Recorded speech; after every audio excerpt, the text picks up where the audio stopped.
সকল প্রকার মানুষের মধ্যেই রয়েছে মানসিক অশান্তি নামক ব্যাধি। এই ব্যাধি থেকে কারোর নিস্তার পাওয়ার কথা নয়।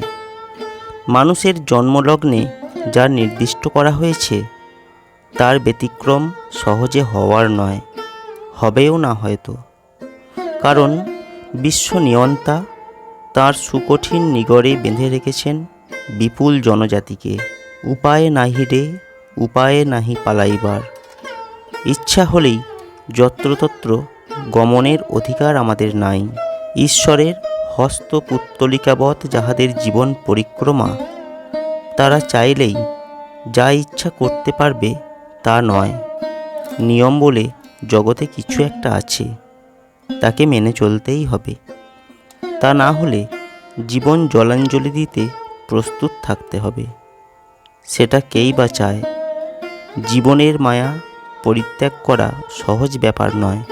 তাই সবার আগে তা থাকুক, পশ্চাতে যা যাবার তা হোক। এই নিরুপায়ের উপায় কি?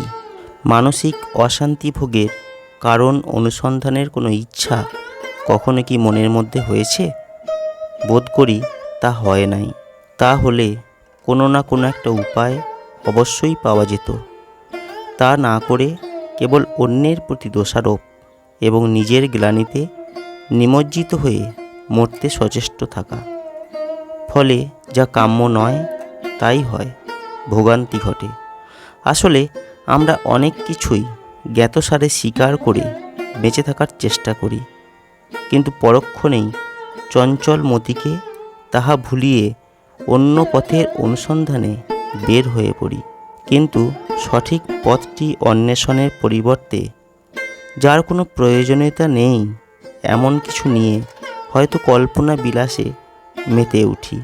এইরূপ করতে থাকলে যে কখনোই অশান্তি দূর হবে না তা কে জানতে সমর্থ হবে? অশান্তির প্রত্যক্ষ কারণ অনুসন্ধানে বের হলেই হবে না। এই অশান্তি কিভাবে এসেছে তাও জানবার প্রয়োজন আছে। অশান্তি কি ক্ষুদ্রাকারে না বৃহদাকারে এসেছে, নিজের ইচ্ছায় না অন্যের প্ররোচনায় এসেছে, তাও ভেবে দেখতে হবে। এক কথায় মূল অনুসন্ধান করতে হবে। তারপর তাহার মূলোৎপাটন করার জন্য চেষ্টা করতে হবে।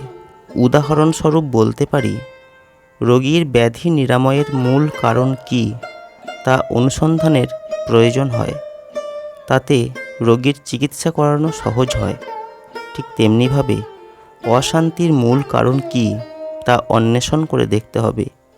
তাহলে অশান্তির কারণটিকে সমূলে উৎপাটন করে বহু দূরে ছুঁড়ে ফেলা যাবে, যাতে ভবিষ্যতে তার আক্রমণ আমাদের জীবনে আর কখনো না ঘটে। এই অমৃত বচনটি রচনা করেছেন চন্দ্রশেখর মহারাজ। বন্ধুরা, আজকের এই ভিডিওটি কেমন লাগলো কমেন্ট করে জানাবেন। যদি ভালো লাগে লাইক করবেন, শেয়ার করবেন আর অবশ্যই চ্যানেলটিকে সাবস্ক্রাইব করবেন।